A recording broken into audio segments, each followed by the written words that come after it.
Welcome, everybody. Well, for those who don't know, Dee and I were on this morning on Get Up Mornings with Erica Campbell. I thought it was at 8 o'clock, so I posted it and tweeted it, but it was at 7 o'clock. So some people missed it, but we did send out a tweet. Yeah, it is available. TK Johnson is a great interview, and it was tweeted out today. But if you'll send us a email to info@williejolly.com, info@williejolly.com, we'll send you the interview. I'll give to anybody who wants to just say, I want the interview from this morning. Info, I-N-F-O at Willie Jolley, WILLIEJOLLEY.com. If you do, we'll send you the interview from this morning. I'm sure will have it posted. It was posted, right? But we'll send it to her. I'll do that. She did do a post, but some people might not have gotten it, so we want to make sure everybody hears that interview. It was fantastic. Dynamite. Well, let's tell you a little bit about what's going on today. We have had a good day. We've been on interview after interview after interview after interview. Yep, you got it, TK. Info got you. That's awesome. So we'll send it to you. So we just got off of an interview with. We've gotten off two, but the public one was WJLA TV. With Armstrong Williams. With Armstrong Williams. It's an Armstrong Williams show, national show. Live town hall about marriage and love. And so we'll have that posted. It'll probably come tomorrow. Yeah. And so we got that. And then we had another one with a church, Bishop Shirley Stanfield and Pastor Tim Stanfield. Mm-hmm. And so we've been one after another all day long just talking about marriage, talking about how to stay married, how to stay happily married. And we are happily married. 30, going on 37. 37. I was a pup. I was a child.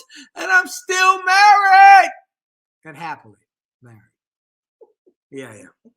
This morning let me tell you what she bought me for Valentine's Day. Every day is Valentine's Day. Every day, but she got me something special. Y'all are going to think it cost a fortune, right?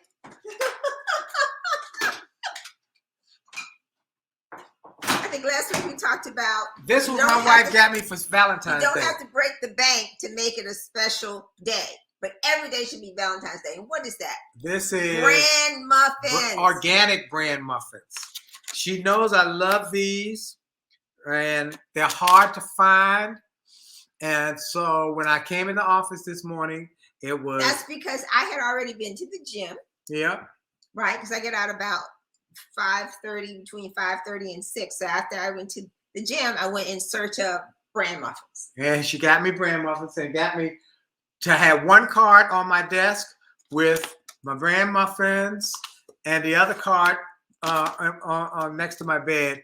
And that's how she does. That's how we do. And I gave her, when she woke up, there was a card next to your bed. Yes. And then did I I make you some coffee? You did make me coffee this morning. A fresh cup, in fact.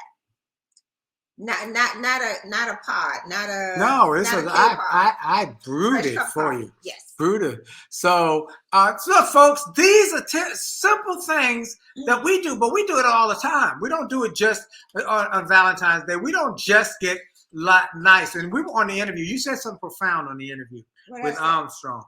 Said, what's the secret to making marriage last? And you said being kind to each other. I think being kind is so very important. Being kind to each other. Make people feel valued and respected when you use kind words. So your words. Yeah, go ahead. So that deals with the whole communication issue. But then it comes up, well, I don't know how to use, or I think I'm using kind words, but it doesn't come out that way. Doesn't come out. Or my mate isn't receiving it. That's why you said something else on that interview. You said you got to think about what you're going to say before you say it. Think about the words, how the words come together. Think your words through. Which gets us to, how does yours, I can't see the book. I can't see the book. I can't see the book. What book, Terrence? Yes, be kind. Anyway, I guess it's one of the books back there. Oh, okay. Right. So I'm saying it is the words that you use for kindness. Mm-hmm. What are the words that you use? And you have to know the words that your spouse likes to hear. So let's go to what our topic is tonight. Okay. Valentine's Day. Valentine's Day. People bring Valentine's gifts. We were talking about the fact that $23 billion was spent last year on Valentine's Day gifts. Yet the divorce rate went up.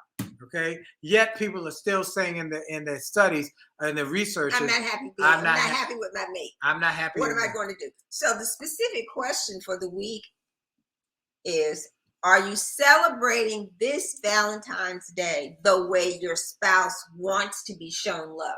Are they being celebrated the way? Are you celebrating the way they want to be celebrated, or are you celebrating the way that you want to celebrate it? Okay, here's what I'm gonna give you, not what I want. Hello, now D. Yes. I say I'm gonna bring you a box of Whitman's chocolates and some perfume for Valentine's Day. No, thank you. But that's what I want to give you. That's not what I like. But I want to show you how much I love you by giving you Whitman's chocolates and perfume. But that doesn't show me that you love me, that you care about me, because you have no clue as to what's important to me if you would give me perfume and chocolate. Boom. That's it, folks. This is what we talking about. Because my wife, I learned, don't give her no chocolates. She in the gym every day. That is not going to turn her off. And don't give her no perfume. Lord, no. That's because the smells change on my body and it becomes offensive. So I don't wear perfume. No, you don't. No, you don't. She clean is the perfume you wear. Clean. So what is it? Soap, water. So what is it that I like? And how do you know what I like? How do you know what I like? Because you tell me what you like and what you don't want, because we talk about it. Because I'm over the top and because I'm bossy anyway. Well, no, but we talk about it. It's not because you bossy. We talk about it. We talk about what do you like, what do you don't like, and then I take cues from the other things, okay? But most of all, it's about what we talk about. We communicate. Terrence said communication, communication, communication. Folks, most marriages break up because people will not communicate. But sometimes it's not the words. Nope. So being a loving, thoughtful mate also says that you're observant. Yeah. What are the things that you normally do that you tend to like and experience, right? Yes. Like I can say for me, I love going to the gym. And you said, wow, you asked me something about that today. And I said, it is such a stress reliever because I am in a stress-filled environment where I work with you. Just the nature of what we do. And we're supposed to be on the air in 15 minutes. You're sitting in front of the computer. It's Skype. It's not Zoom. Whatever. There's so much going on that I don't have control over. And my personality is one of control. Right. So I use the exercise in the gym to help calm me down so that I can deal with situations where I am not in control. Right. Right? Right. So Derek Johnson said he gave my bride a movie theater gift basket, 10 tickets, Goobers and M&M. She loved it. Wow, because she must be a movie person. Because he paid attention. She likes movies. Your brother would like that. Because he's a movie guy. He's a movie buff. He's a movie. Every movie come out, he's got to see it. Blood and gut stuff. Oh yeah, got to be killing. Got to be lots of blood. Anyway, but if you pay attention, Willie Larkin, my dear friend said, Willie Larkin said, because he pays attention, I pay attention. Right. So we've had more conversations with couples who try and force a way of acting and thinking on their spouse. So I think the key there is accept that you cannot change another person. The only person that you can change is yourself. Oh, that's good. Let's read the quote. With all of the talking and the fussing, you cannot change another person. Nope. So you know what? It's like, I got to learn to love them the way they are. So there's certain things about myself that I have to adjust. I got it. Every time you say it, I got to read the quote. The quote is from the book, page 166, Zig Ziglar's quote on marriage. I have no way of knowing whether or not you married the wrong person or the right person, but I do know that many people have a lot of wrong ideas about marriage and what it takes to make the marriage happy and successful. I'll be the first to admit that it is possible that you did marry the wrong person. However, if you treat the wrong person like the right person, you well could have ended up having married the right person after all. On the other hand, if you marry the right person and you treat the right person wrong, you certainly might have ended up marrying the wrong person. I don't know that it is the case, but I do know that it's far more important to be the right kind of person than it is to marry the absolutely right person. In short, whether you marry the right person or wrong person, primarily up to you. Treat your spouse. And you can start with some kind words. So we said on the last interview, and we've been doing one after another, to treat it that you said it that I told him I went over to cross the street when I first got married. I asked a man who'd been married 50 years, what's the secret to a successful marriage? He said, young man. I said, yes, sir. He said, when you stood in front of the preacher, did you say I do? Yes, sir. He said, now do. Come on, somebody. He said, now do. He said, do. Here's what you got to do. I said, what do I do? He said, you got to do. You got to treat her like a queen. She'll treat you like a king. Come on. Woo!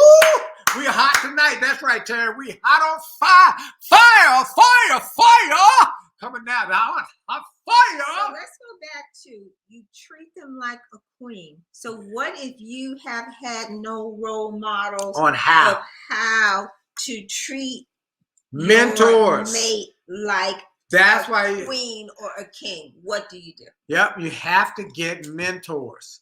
That is why. Well, I think you have to want. I would say, first of all, you have to want to improve your relationship. Okay, but you just said that they don't know your relationship. Therefore, the mentors or the mistakes, and to be willing to read and learn. If you don't physically have the mentor that you can walk alongside of. Okay, and then but once you have that desire, if you still don't know how to do it, so that's when you need a mentor. So you got the desire to have a happy marriage, but you have no idea how to do it, and so you've got to get some concept on how to get good mentors. And the key to getting good mentors is to make a commitment to seek those who are doing what you want to do and ask them how they did it. A mentor is someone who's achieved what you want to accomplish or achieve, and your job is to learn from them so that you don't have to recreate the wheel. They got the wheel. They're riding the car. All you got to do is ask them, what do you do? And then listen to them. Now, Willie Locker said you must be coachable. You must be willing to take the information and then do it. Now, I've got some people, I keep telling one group of my people, or a couple of them, why do you keep making the same mistakes? You actually... Are you a mentor?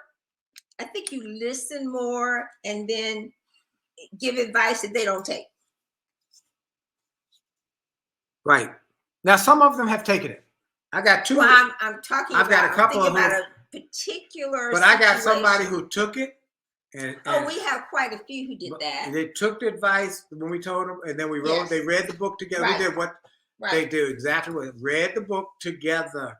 Each one got a copy. They read it, and at the end of each chapter, they discussed it. It really did work. Well, I think, like Willie said, they were coachable. They wanted to improve, right? And then that takes me to there's an element of selfishness of I've got to be right. Right. When you deal with I know everything, and they're wrong. You're never going to get on this. Terrence asked a critical question. Why would any couple get together to be miserable? And we were talking about that today, were we not? We were talking about that today. Why do couples get together who just don't seem like they keep going over the same problem? I think they like arguing. But why would they get together? I don't know. I think you have. I have ideas. Well, remember we went to dinner with a couple who argued every time, every moment, except when they were having sex. Oh, they were bumping. Well, then that's why they got together. They got together because it was because bumping. It was sex. Now, maybe for some other people, it's not that. Maybe it's control. Maybe it's financial. I can whip them into shape. Maybe it's because they got the right pedigree and they can make the right arm candy or whatever. I don't know. We goes back to let's see, we got a couple people from checking in from Indianapolis. And, welcome. Now infatuation. Anna heard us on the radio this morning. Good. We have not had an argument, and that's correct. In over 30 some years, Anya. That's not the same Hanley. thing as not as not agreeing on everything. No, we don't agree on everything. We disagree, but we don't argue. That's the key. That's the secret. We've got systems that we use that have taken away the arguing. We can work through this. So there's mutual respect. Yeah. When we disagree, we have to listen to why do you think that? And then also we respect. We write it in the book. The call. We respect the call. Okay, now, what does that mean? What is that? What does that mean? For all the guys who are on, they know when you go on the basketball court on the corner or in the neighborhood, you're playing basketball with your guys. There's no referee, there's no umpire, there's nobody with a striped shirt on there to make the call if you foul somebody. So guy taking the ball, he comes up to the basket and he goes up, he misses, and you weren't even close to him, but he says, foul. I wasn't even close to you. I was kind of guarding you, but foul. Everybody on that court knows you must respect the call. You respect the call. You might not like it. You might not agree with it, but you respect the call when you are on the street basketball court because that's protocol. You got to respect the call. So in order to play, you guys decide. I never played basketball, no street basketball. You don't even decide. It's unspoken rule. Am I right about Terrence? Am I right about a gentleman? You know that if the guy goes up, you don't even foul him. You don't even touch him, but he calls foul, even though you know you didn't foul him. You said, we got to respect the call. Okay, same with that. Here's the same with this. In a marriage, when your spouse says you hurt my feelings, what?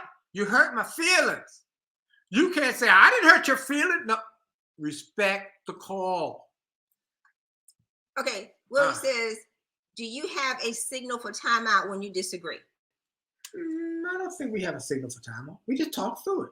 The system is we talk through it and somebody, SBI, okay, remember SBI, folks, situation, behavior, impact. Situation, here's what you did. The behavior. So then those are the facts. Oh, there's what happened. Here are the facts. Nothing but the facts, ma'am. Nothing but the facts. Here's what happened.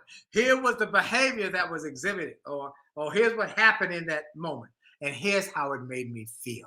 That's the important. And nobody can take away. You can't argue somebody. Respect the call.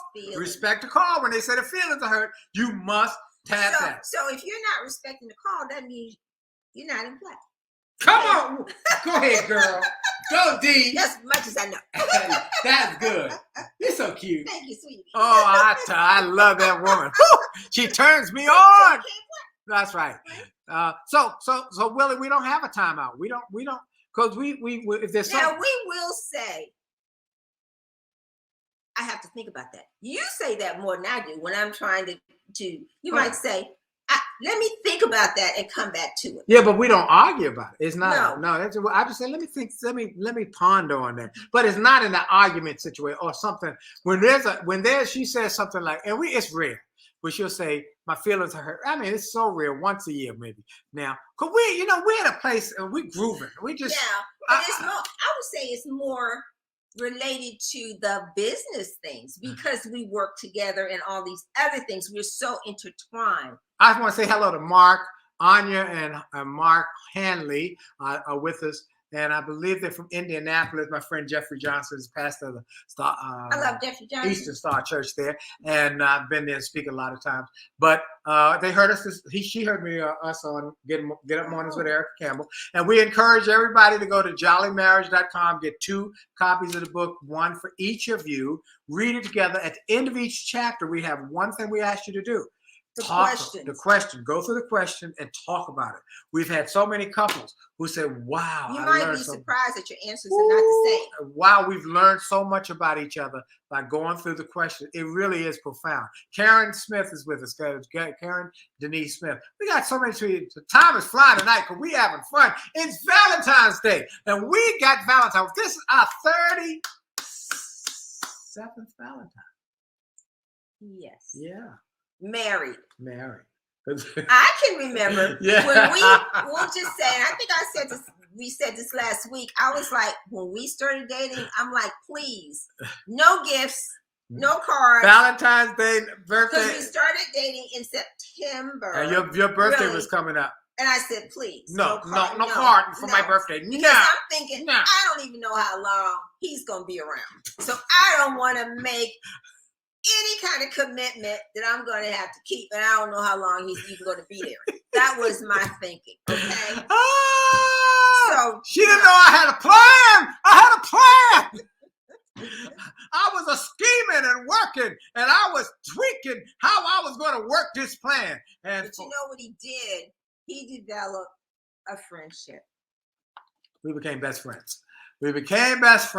And we talked. And became a trusted companion and confidant. When I lost my job, the plane went down on Potomac and all that kind of stuff, and I had, who was I going to tell my story to? Who was I going to? She said, I lost my job. It was snowing. I said, I'm on my way.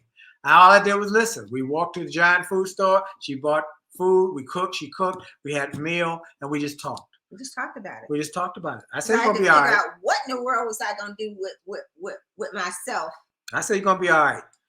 And so here's the thing that I want y'all to understand. He's your smoothie, D. He is so good. Yeah. So folks, our Valentine is that they say our friendship was saved us when it was bleak. Friends first. Chapter number 1. I don't know that. Do poor couples behave differently than those with resources? Oh, you mean poor in terms of not having money? No. Is that what you're saying? It's principle based. It's not financial based. It's principle based. And so if a couple is principally based, it's like a purpose driven life. If they have a purpose and a principle life, if they follow the principles, then they work. Look, there are a lot of people with means who break up. And look, all of the divorces that happen where people got to give $1 million settlements. No. So divorce costs money. Usually it costs money. The splitting of assets. And we've known people where the female member had to pay alimony. We got one of those. We have had one of those. Like that, right. And then into the second marriages. Second marriages break up. They could. There's a statistic. Yeah, there's a statistic. Right. But here's what we want to say. It's not money related. No, it's not money related. It's principle related. That's why we say teach the principles. And then role models. So what's the principle? Go back. How to get along. But the role model. Now, what we do see about economics or socioeconomics is that there are couples who have less means, who might not be married, or they might not have seen a role model of a man in the house on how he would take the wife. Like Good Times, Terrence says. Well, the Good Time, John Amos, he took care of that family, and they loved each other, respected each other. And so it's about really principles, about role models, about mentors. It really is. We were blessed by her parents. Her parents were a blessing to us because her mother ran everything. She ran everything. But her father was the head of the household. Now, she ran everything. And she made him feel important. And he was. And they all had a role to play. She made him feel. So there was mutual respect. He was the pastor. He was the head of the household, but she ran everything. And when we got married, I said to my bride, I said, I know you're smart, smarter than me. You're more brilliant. You're organized. I get that. And I'm fine with that. Here's all I ask. Let me think I'm in charge. Just let me think I'm in charge. You can run everything. Which she did. She said, okay. And that's what she's done for 37 years. Ran everything. My job is I'm the tree shaker. She the jelly maker. She make jelly, apple butter, apple pie, apple pecans. She do everything because she's smart. And so, folks, and I respect it. And you see, he knows what to say to keep me working. Come on, somebody. And I know what to say to get her to say, woo, I'm going to hook you up.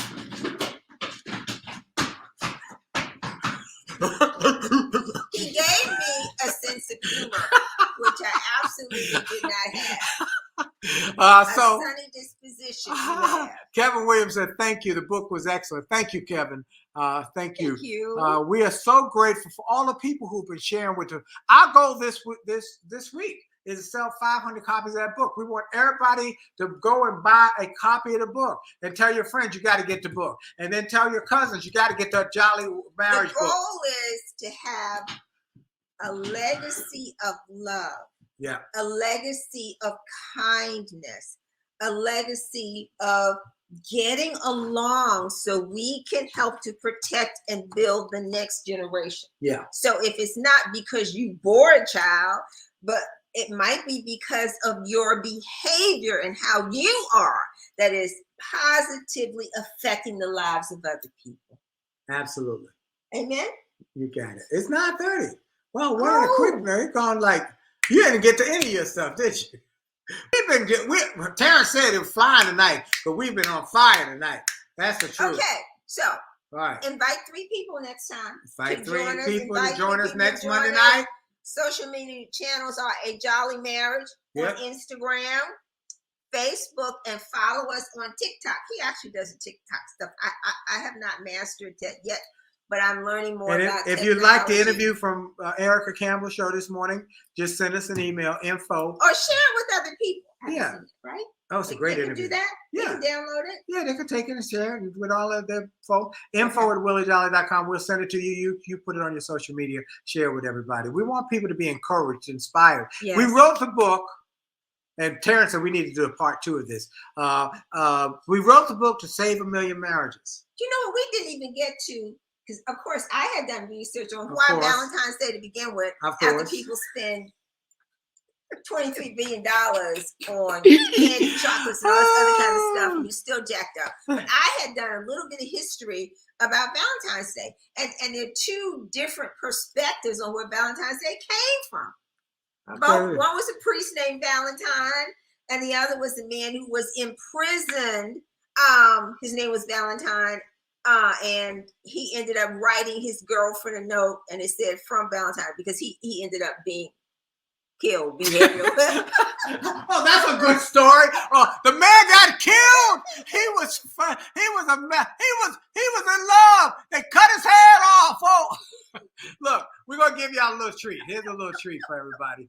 Enjoy this. This is from my jazz album. Play a little bit of it. Here we go. My funny Valentine.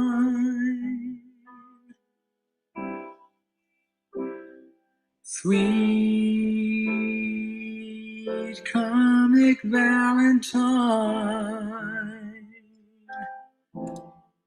you make me smile with my heart.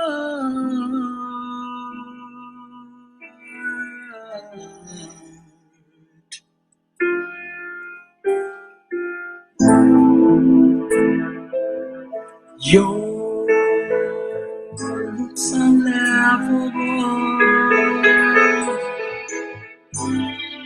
Unphotographable.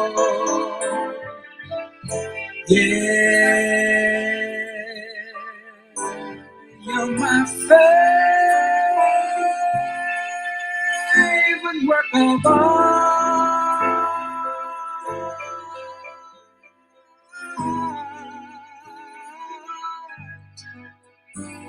Is your figure less than Greek? your love. Hallelujah. When you baby to speak, are you slow?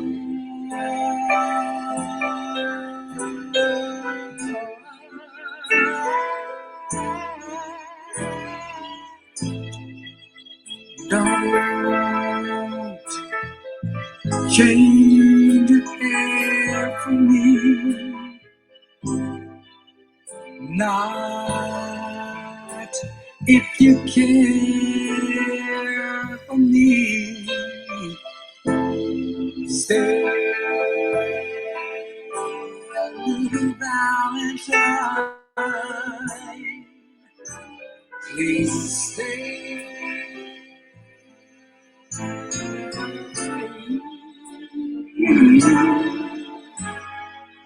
'Cause each and every day is Valentine's Day. And that's the message we want y'all to get. Each day. Every day is Valentine's Day. Never make it so. That's right. We're gonna cut it off, but we're not, because that's a long song, and it gets high energy, and it takes. So thank you, but we wanted to have a little bit that this is Valentine's Day, but for us, every day is Valentine's Day. Look, I don't know if that's online. I think it's online. That song, My Funny Valentine. But if again you send me an email, we'll is that in your? That's not in the new. We got a new product, by the way. We want everybody to go. I know. Look, I know. WillieJolley.com/music. Go to get that. The Music and Motivation Power Book. Lots of love, encouragement, and emotional encouragement is good for you. Okay. Look, Terrence. Oh no, I'm starting to hug myself. Look. Thank y'all. Thank you for everybody who joined tonight. Happy Valentine's Day. We're going to go out with the regular song. And thank you. Willie Larkin said we should be with the White House saving marriages. We hope y'all have a great Valentine's Day. Here we go.